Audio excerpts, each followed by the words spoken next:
नमस्कार, स्वागत है आपका कैपिटल टीवी में। इस साल 5 राज्यों में चुनाव हैं, जिसके लिए अटकलें लगाई जा रही थी कि चुनाव आयोग जल्द ही इनका ऐलान करेगा और वो दिन आ गया। चुनावी रणभेरी बज गई। चुनाव आयोग ने पूरा चुनावी प्लान पेश कर दिया। किन राज्यों में चुनाव कब होंगे, मतगणना कब होगी, इस रिपोर्ट में देखिए।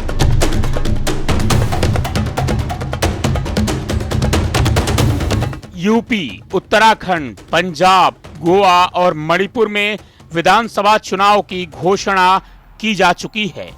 चुनाव आयोग ने प्रेस कॉन्फ्रेंस कर पूरा चुनावी प्लान पेश किया और देश के सामने पूरे चुनावी खाका को रखा।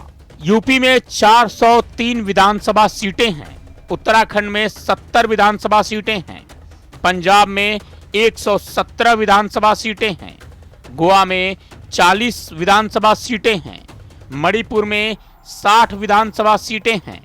कुल 690 विधानसभा सीटों पर चुनाव होना है।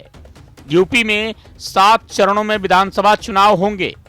यूपी में पहला चरण 10 फरवरी को, यूपी में दूसरा चरण 14 फरवरी को, यूपी में तीसरा चरण 20 फरवरी को, यूपी में चौथा चरण 23 फरवरी को, यूपी में पांचवा चरण 27 फरवरी को, यूपी में छठा चरण 3 मार्च को, यूपी में 7वां चरण 7 मार्च को चुनाव होगा।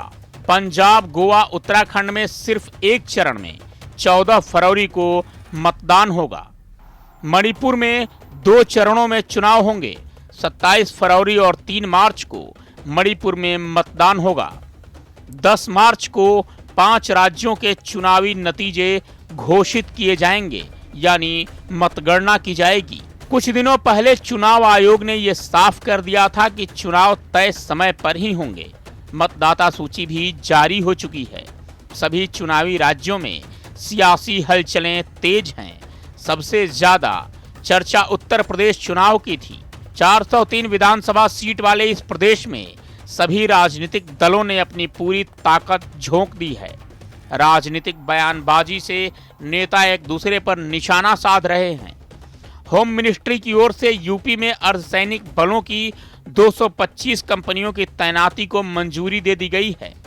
इन टुकड़ियों की तैनाती 10 से 20 जनवरी के बीच होगी। चुनाव समय पर ही कराए जाएं या फिर टाला जाए, इस पर राय के लिए भी आयोग ने राजनीतिक दलों के साथ मंथन किया था। इस बैठक में सभी दलों ने राय जताई थी कि चुनाव समय पर ही होना चाहिए। चुनाव को लेकर चुनाव आयोग ने कोरोना को देखते हुए सख्ती बरतने का निर्देश दिया है। चुनाव में किसी भी तरह के रैली का आयोजन नहीं होगा। वर्चुअल संबोधन किया जा सकता है, लेकिन फिजिकल रैली, रोड शो, यात्रा, नुक्कड़ सभा, बाइक रैली पर पूरी तरह पाबंदी लगाई गई है। डोर टू डोर कैंपेन किया जा सकता है, मगर सिर्फ 4 या 5 व्यक्तियों के साथ। चुनाव आयोग के इस फैसले के बाद राजनीतिक दलों के माथे पर पसीना आ गया है। एक ही दिन 3 राज्यों उत्तराखंड, गोवा और पंजाब में चुनावी घोषणा के बाद ये मामला और पेचीदा हो गया है। इस चुनावी घोषणा के साथ ही कई राजनीतिक पार्टियां परेशान हो जाएंगी, क्योंकि ये चुनाव पार्टियों के लिए काफी खर्चीला होने वाला है। लेकिन कोरोना को देखते हुए ये गाइडलाइन जारी की गई है, क्योंकि इससे पहले बंगाल चुनाव और यूपी पंचायत चुनाव में जैसी स्थिति बनी थी, उससे सबक लेते हुए ये किया गया है।